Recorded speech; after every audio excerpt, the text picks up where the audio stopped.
Welcome to Trip the Beltway Fantastic, a new show where me and my friends explore the banality, corruption, and even insanity of U.S. foreign policy and national security here and abroad. I'm Kelly Vlahos, longtime reporter and editor in America's Imperial City of Washington, and I am joined today by my friend and husband, Michael Vlahos. Welcome, Michael, to the show. Thank you. I'm going to, I know you probably need no introduction, but I'm gonna do the formal bio here, so we can bring other people up to speed on your wonderful resume. Michael Vlahos is a writer and author of the book Fighting Identity, Sacred War, and World Change. Over several decades, he has taught war and strategy at Johns Hopkins University and the Naval War College, and conducted strategic analysis for Johns Hopkins Applied Physics Laboratory. He is a weekly contributor to the John Batchelor Show and has been publishing articles in major magazines and journals for as long as I've known him, which is going to be 25 years as of this September. You can read his most recent work in Compact Magazine and Agon. And I've been looking forward to this, Michael. We have never done a show before. You've been on the John Batchelor Show, wow, for most of our marriage. And I can't really compete with John's show. I've done Crashing the War Party and Empire Has No Clothes, and I was remiss for not having you on before, but I'm just so happy that you could join me and share all of your wonderful knowledge and insights that I have the privilege of living with every day with the audience. So thank you for being here with me. Well, I can say for one thing that you have a better background than John. John has a famous Victorian painting about the conspiracy of Catiline.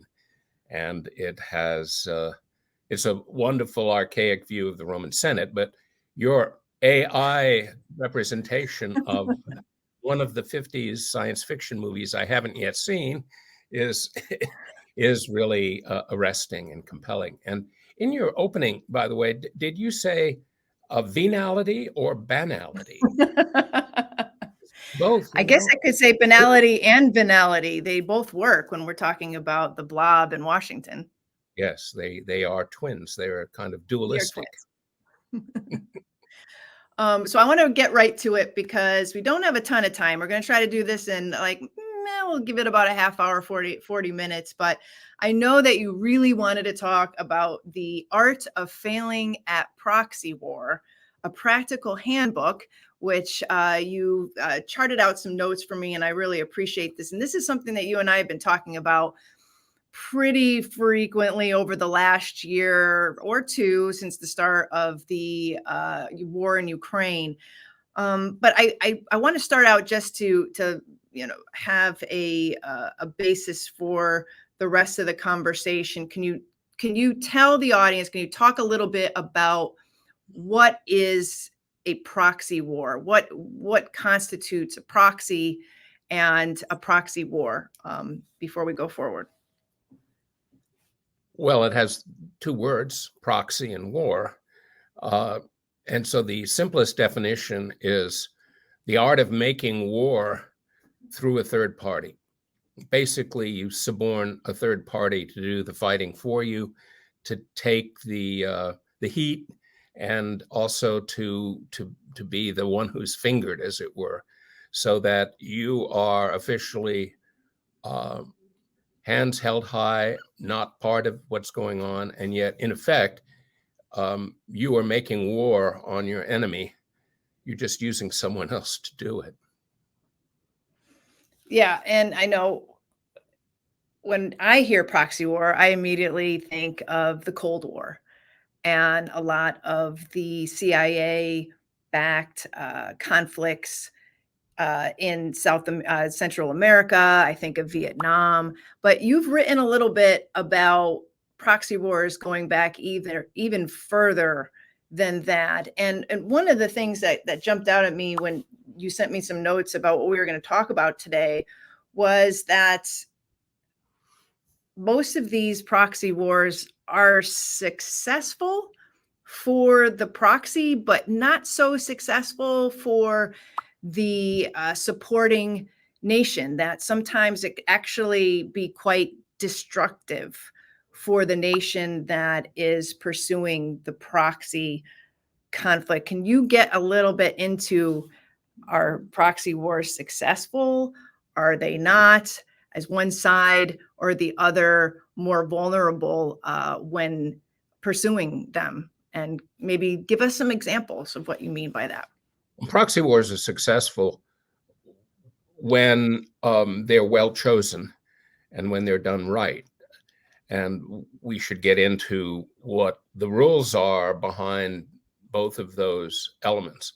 However, you brought up the Cold War, and I think that's useful because the Cold War witnessed a series of proxy wars that were also sideline wars. And that is a kind of subspecies, perhaps, when we talk about proxy wars. And what we're talking about today, obviously, which is the war in Ukraine, the war of NATO against Ukraine, that's a great power proxy war. And it's only useful, really, to talk about a great power proxy war by going back to history, because we don't have many proxy wars in the 20th century that conform to that. I mean, you could say that the US was fighting a proxy war against Japan after 1937, or even that the US was fighting a proxy war against Germany after 1939 by so heavily arming Britain, France, and then, of course, Russia, even before Russia was invaded. So those are great power proxy wars that didn't last very long before the US itself was engaged in full-blown war with its Axis enemies. Now, if you go back, however, to the 19th and even farther back to the 18th centuries, you see great power proxy wars that operated in a way quite distinct from what we are experiencing today. And the distinction and the contrast that comes out of comparing earlier proxy wars, great power proxy wars, with the great power proxy war that we are engaged in now, highlights the reasons for our failure.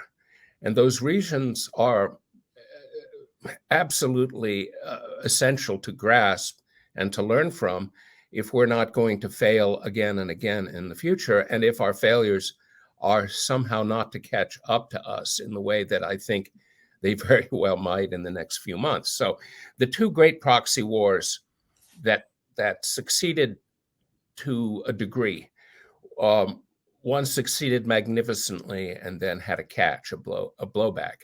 And that was the proxy war that France waged against the British Empire at the beginning of the American Revolution. So there was a period of 3 years where France armed up the Continental Army, the Army of the 13 Colonies. And its arming up and its provision of the Continental Army was so successful, and the Continental Army itself overperformed, that when an entire British army surrendered at Saratoga in 1777, the French just couldn't resist jumping in. And the Spanish jumped in with them because they were dynastically linked. They were the great dynastic alliance of the 18th century.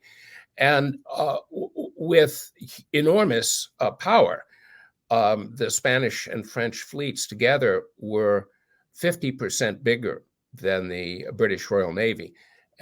They were able to tip the scales powerfully against Britain, and Britain couldn't last very long with France and Spain in the war. It became a kind of classic first of the world wars, as some people would like to have it, but it was still an 18th century conflict and thus limited. But the French were so successful, in other words, at their proxy enterprise that they simply at some point couldn't resist entering in. And they probably didn't need to enter in the way they did.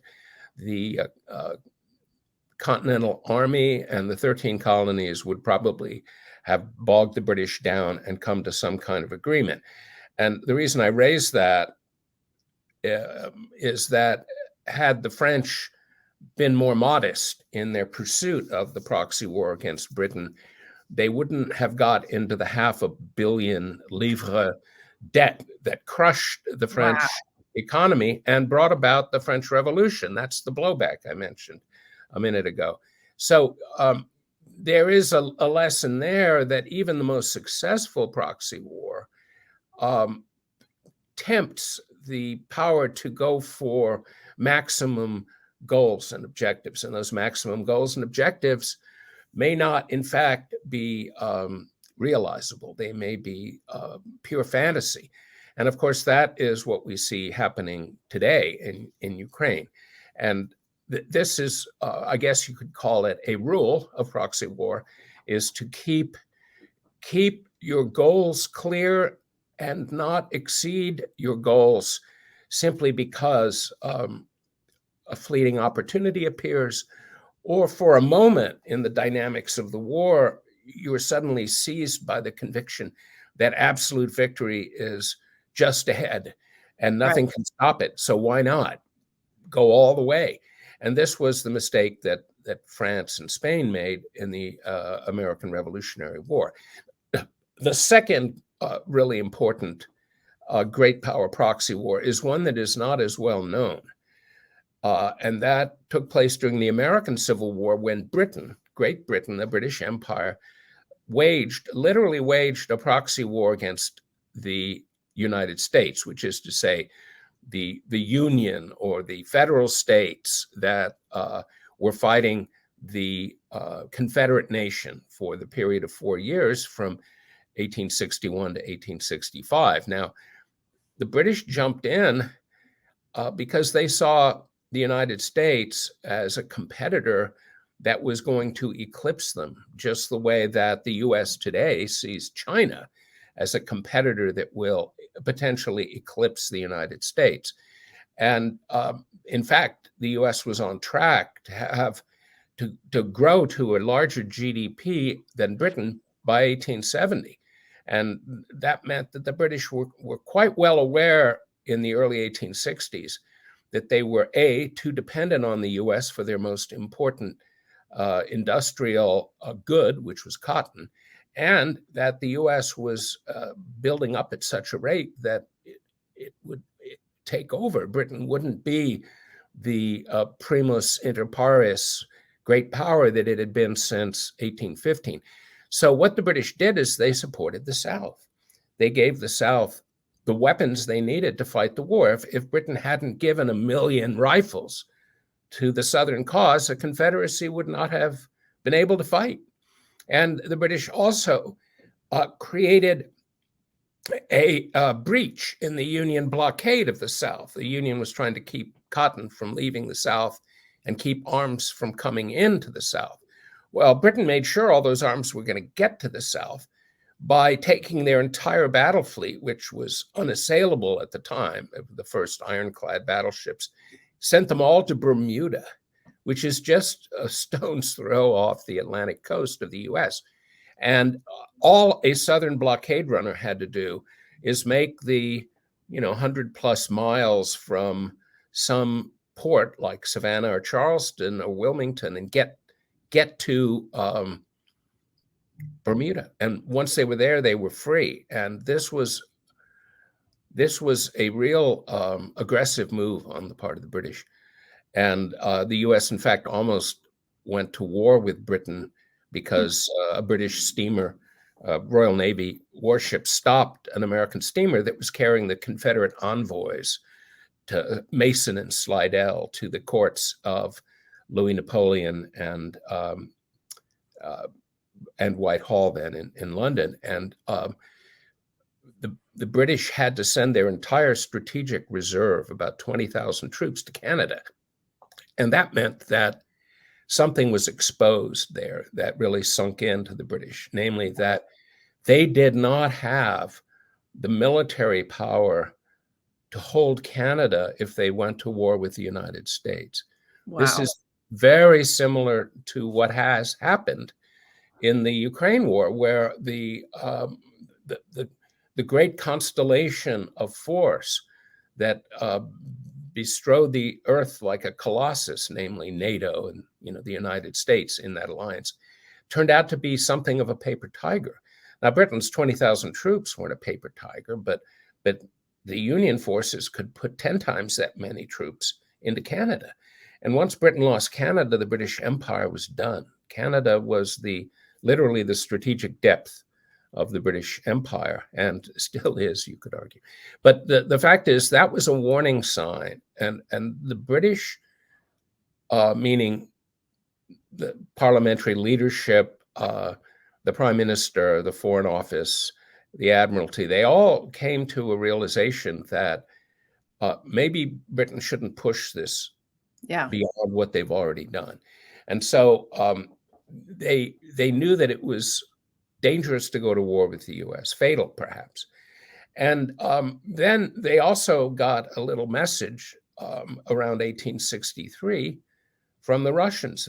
The British had just fought a great power war with Russia. So Britain, France, and Sardinia, which was the core of what would become Italy, fought in the Crimea, close to home, over Sevastopol for several years in the 1850s. And so Russia and Britain were literally enemies.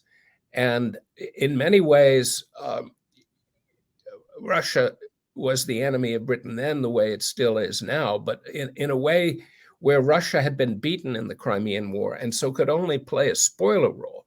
But it played that spoiler card very well in 1863. It sent 2 fleets to New York and San Francisco, where they stayed all winter. And those 2 fleets basically put Britain on notice that if they ended up in a war with the US, they would have to deal with Russia as well. And that would be just a colossal disaster. So it'd be like the US today worrying about China and then getting into a war with Russia. And sadly, the US has actually done that. So there is a resonance here. I wrote about that for the Institute of Peace and Diplomacy, and it has not sunk in, or rather, it sunk in then. Abraham Lincoln said that we would not have won the war without the help of Russia.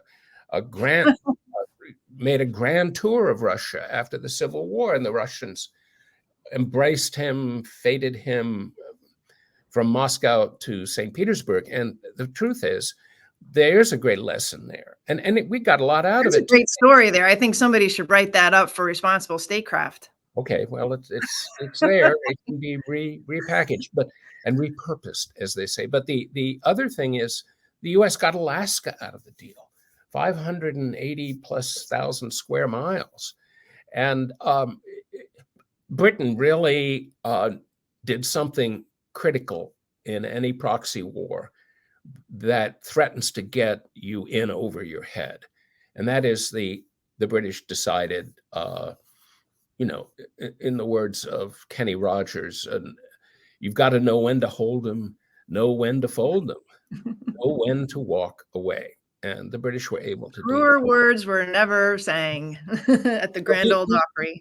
This gets to the rules of proxy war, and those rules are hard to follow. And this gets to another dimension of proxy war, which are the cautions, the warnings. So perhaps we could go through the rules and see why we failed in Ukraine. Yeah, well, that's what I wanted. And we definitely should go through the rules, but keep in mind, my next question was going to be, what happened to the United States in the 20th century and now in the 21st century, in which it's engaged in one proxy war after another. Now, the major ones being Vietnam and Afghanistan and what we're doing in Russia, Ukraine today, but those seem to be the biggest failures. So maybe we can keep that in mind as you go through the rules of the road. Well, it's a paradox if you want to compare the US to Britain, since I've been doing that. Britain engaged in a whole lot of proxy wars.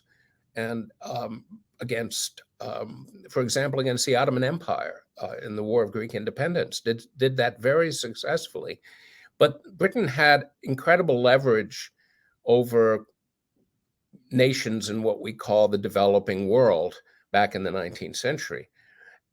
And in contrast, Britain had real limitations on its military power when it came to European politics and vis-a-vis the United States. Remember, Britain had fought the United States in 2 bitter wars and had come to understand that even a much smaller military power could defeat Britain and bog them down. And so Britain had a more acute sense of its limitations, and in the fields that it wanted to play in, like, India, Central Asia, China, Africa, the Middle East, it had total free reign. Now, the US, in contrast, it has a kind of a double narcissism going, where we believe completely since the victorious end of the Cold War that had been achieved through the exercise of US power, and US power was predominant and would always be predominant, always superior, the gods of war with highest technology, but also the force, the power, the brilliance, the intelligence of how democracies can make war better than, say, autocracies, which is, of course, the line that's constantly pushed in the US. You can read it every day. And so we have a swell head. We see our limitations. And on the other hand, unlike Britain in the 19th century, that fought a string of colonial wars with the minimum expenditure of effort and the maximum payoff, we have fought endless colonial wars, along with France, of course, and to some extent Britain, in the very places that Victorian Britain fought in the 19th century. And we've lost all those wars, even though we have total predominance over peoples that we sneer at, call them Indians, as you can read in Robert Kaplan's description of the war in Iraq, talking to army officers saying, well, they're good Indians, and then they're very, very bad Indians. That's a terrible imperialist, even racist attitude. But it sums up, quite unwittingly, by the way, on the part of Mr. Kaplan, it perfectly sums up the arrogance and the total narcissism of the US. All of that has led to defeats, massive, visible, shameful defeats that we just toss to overhead. We say, oh, well, that's the cost of empire. And as a result, we don't have a sense of our limitation, as Clint Eastwood would say, as Dirty Harry, a man does not know his limitations, and the US did not know its limitations, and perhaps still doesn't. It suspects it. And when I say the US, I mean the imperial city, the imperial court, and all the courtiers, the core of the empire, have had very little capacity for self-assessment. And that is what has led us partly into the blunder in Ukraine. You've pretty much described all of Washington in one sentence. Well, a few, you said, we were talking about hubristic, unreflected, like delusional, arrogant. What else? Well, this could all have been, excuse me, this could all have been foreseen at the end of the Cold War, because if you recall, and of course I do, I'm certainly ancient enough to remember, in the Cold War, the leadership in Washington was constantly under a cloud of anxiety, constantly fretting, are the Soviets going to beat us? They have more weapons, they have more tanks, they have more ships, or whatever, submarines. We were constantly worried about the Soviets and constantly worried about escalation to nuclear war. And as a result, we were very cautious. And of course, now looking back, we can see the Soviets, for their part, were equally cautious. And in fact, one of the great ironies of this war against Russia now being fought is that the Russian successor state to the USSR is even more cautious, in large part because, like the US in the Cold War or Britain in the 19th century, the Russians today are very aware of their limitations, and they work their strategy in order to minimize the constraints of those limitations. And they've done a terrific job at that.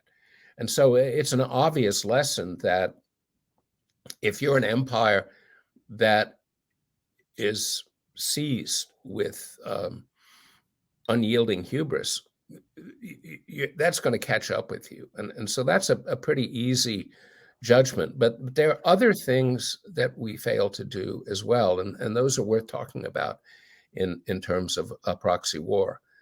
The key thing, and I have these as two key rules. One is know your proxy, and the second is know your target.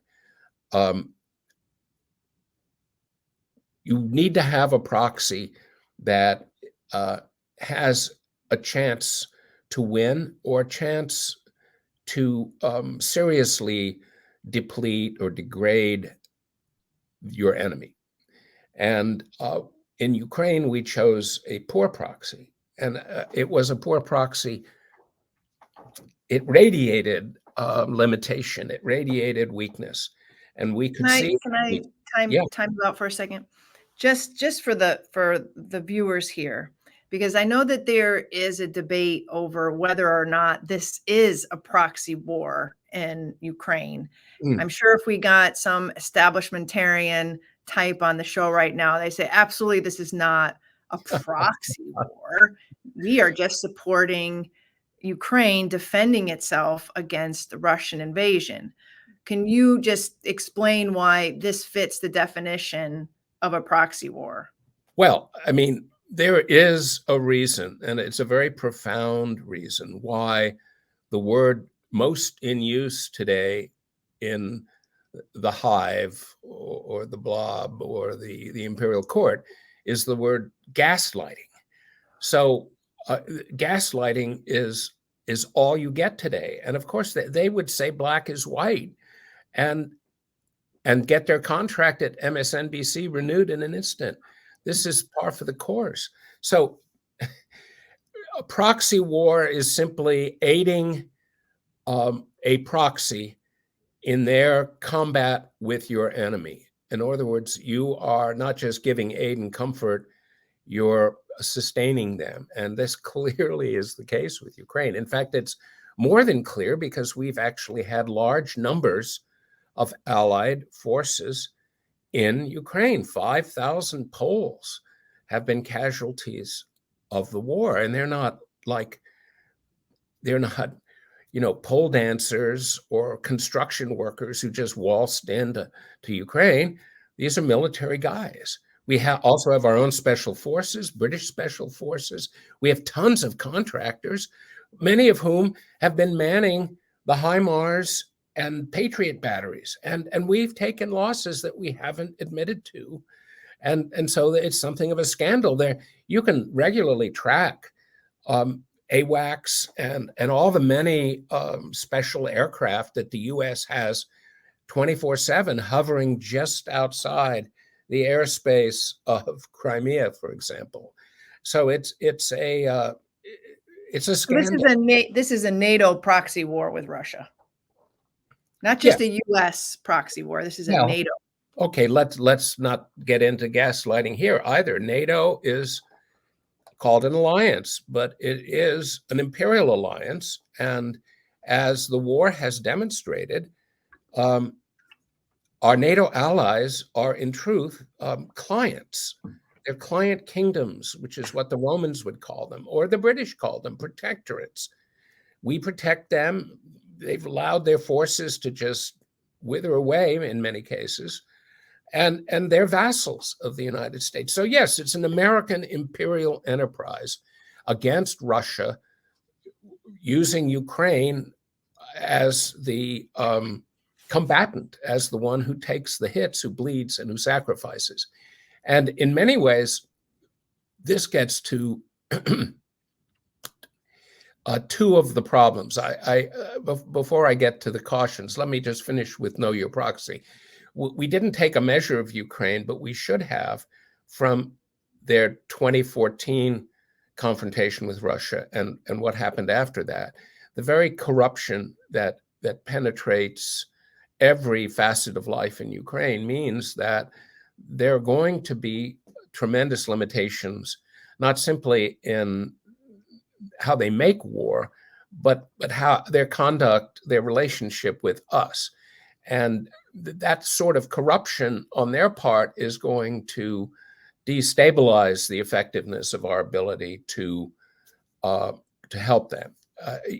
The corruption is so clear in the ways in which they have managed to work the imperial system in all the lobbies and constituencies and major senatorial figures, even the president. It's not a good proxy. And the second rule, know your target. And we totally, I don't know, it's like it's right in front of you. There's no obscuring lens. It's not like through a glass darkly. You don't have to open a little aperture slit to look at Russia. It's all there. And yet we couldn't see it. On one hand, we would call them a gas station with nukes when it fit our need to rationalize why we were going to go in and use Ukraine as a proxy.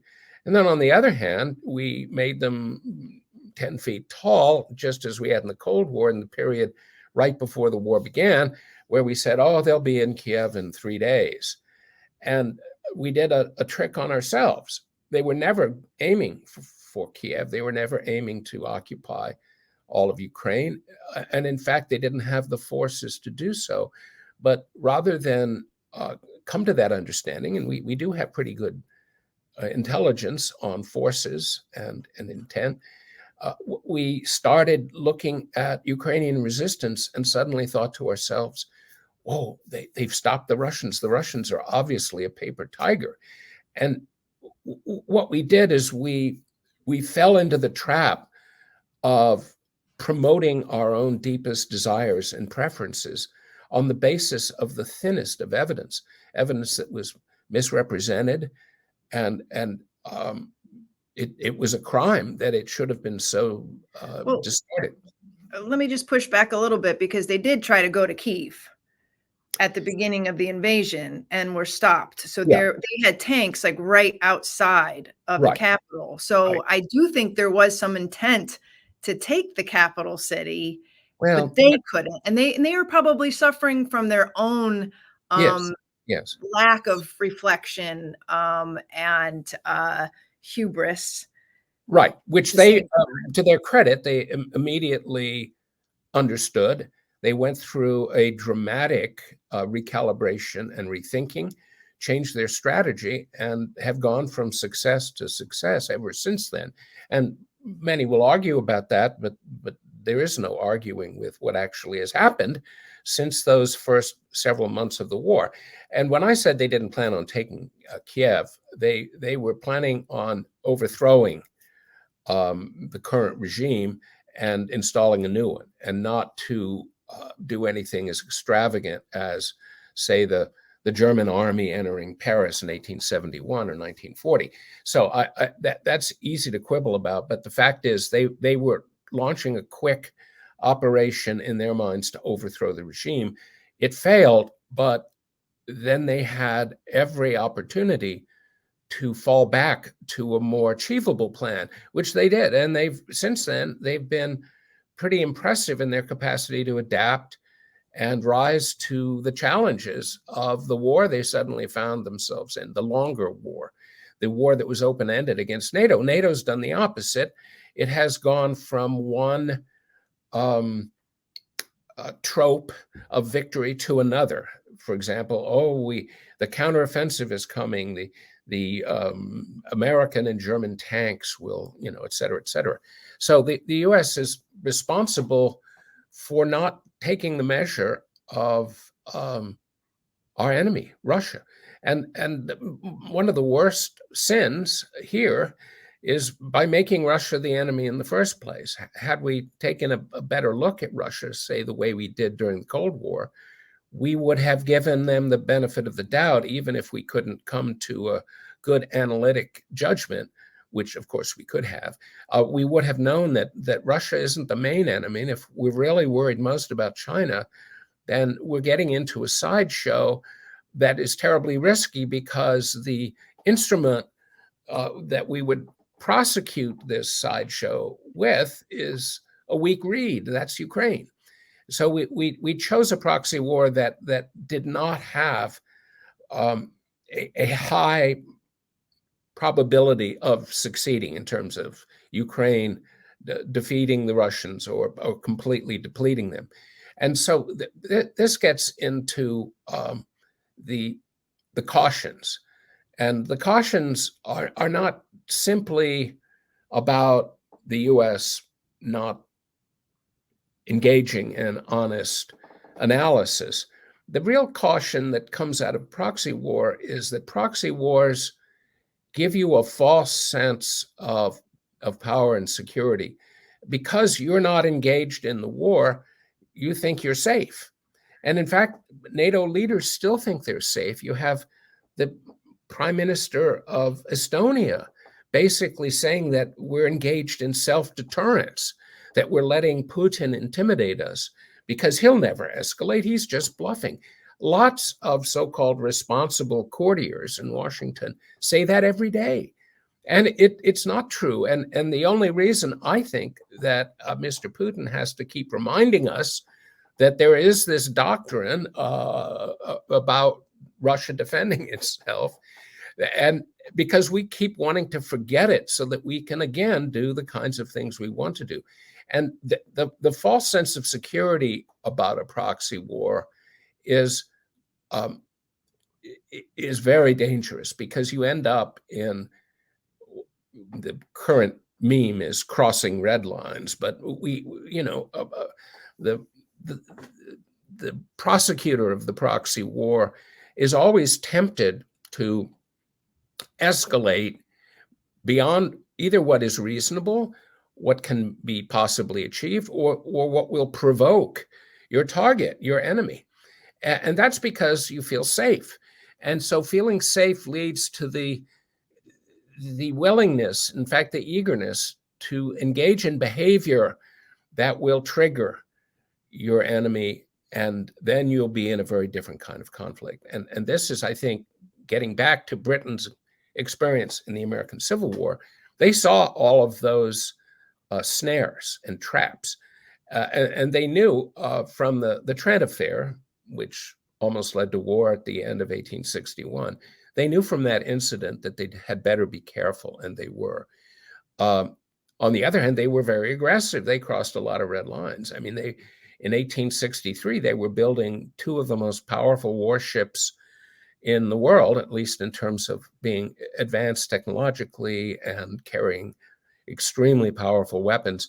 And they were building those for the Confederacy. Those ships could have broken the Union blockade, and then Britain would have been in a war. So Britain ended up shortly thereafter, this was quickly after the Russian fleets had gone to the US, they bought the ships and put them in the Royal Navy in order to avoid what they saw as a dangerous, risky gambit. So we only have a couple minutes left. Can you talk a little bit about whether or not what we're seeing happening today, which is a shrinking of material support for Ukraine? It's been very difficult for Washington to pass another aid package. They're desperately in need of more weapons and more aid, but yet we're not giving it. Do you see that as a gradual backing away from our proxy after recognizing the pending failure of that war, and what would a failure look like for Ukraine?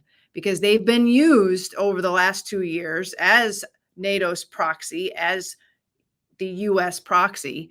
And it looks like maybe we're going to pull a Britain and just back away. But where does that leave Ukraine?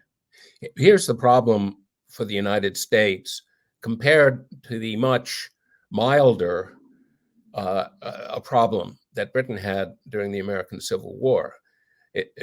Britain was in a position of having supported the South without ever saying that they are in favor of the South. They want the South to win. The South is the stalwart champion of liberty and English values. None of that was done. So politically, there was no real liability. And the U.S., on the other hand, along with NATO, has turned this into a bazaar. It's also bizarre, but a kind of giant marketplace of creative and bombastic self-indulgence. It takes tub thumping and cheerleading to the farthest reaches of the galaxy. And the result is that we've created a self-inflicted incoming defeat. In other words, Ukraine, because you asked about what about Ukraine, Ukraine is simply going to be defeated and is in the process of being defeated now.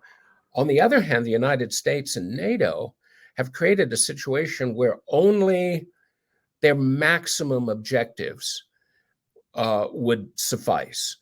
And anything less would be a defeat. Well, it's going to be very, very much less. And it's going to be a very, very big defeat. The defeat in Afghanistan was, again, it was imperial overhead. And we could just, as another meme today, memory hole the entire experience and forget about all those thousands of men and women who died there, our men and women. It's not possible with Ukraine. We've put everything on Ukrainian victory. The viability of NATO, the survival of NATO, the survival of democracy itself in the world, all of that is at stake, and it's very hard to climb down from that. So we're doing the kinds of risk limitation in practical terms that Britain did in the 1860s, but we're stuck politically, and there's no exit. And what I worry about, and I'm actually quite worried about this, is that rather than take the terrible political hits that will necessarily ensue, that will mean the end potentially of U.S. Leadership, including NATO leadership, but certainly the whole trope of world leadership is out the window. And so faced with the political crisis, leaders seem to be moving in the direction of war. I mean, certainly you see that with Macron. You see that with other smaller European states.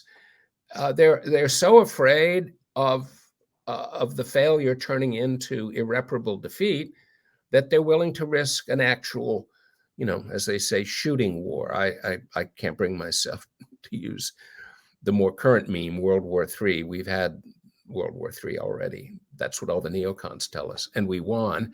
So this should be World War IV or V, actually World War V, because Podhoretz, the infamous neocon leader and father of great neocon progeny, announced that World War IV was the GWAT after 2001. So this is World War V, I guess, with World War VI, including China. I don't know.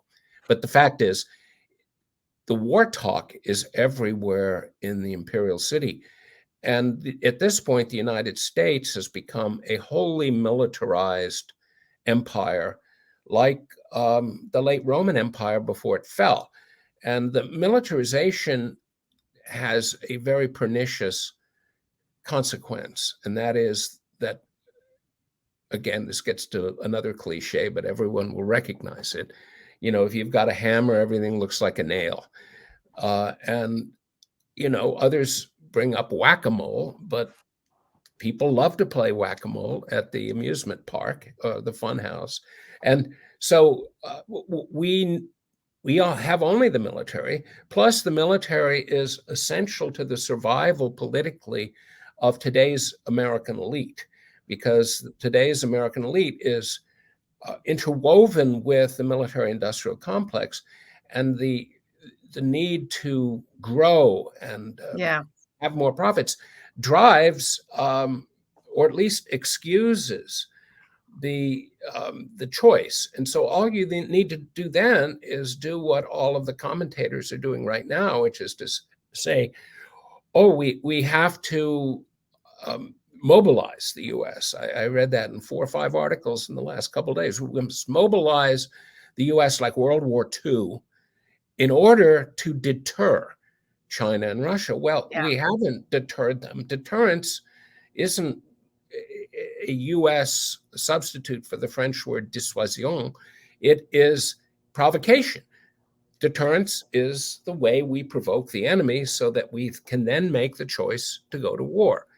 I mean, well, now you're talking about the military-industrial complex, and then we could have a whole other hour of discussion on American Empire, and I call it the military financial complex, because military financial congressional intelligence complex or surveillance complex. There's very little industry in the industrial complex. That's all. Okay, well, we're going to have you back on the show then, because there's so much more to talk about, and I feel like we didn't even scratch the surface of the historical aspect of proxy wars and what that means today. But I really want to thank you for coming on. You're making our first episodes for Trip the Beltway fantastic, really shine fantastically. So thank you. Thank you. I love the idea of being a star in the heavens. Absolutely. Although that is a pure vanity. Anyway, thank you for having me on.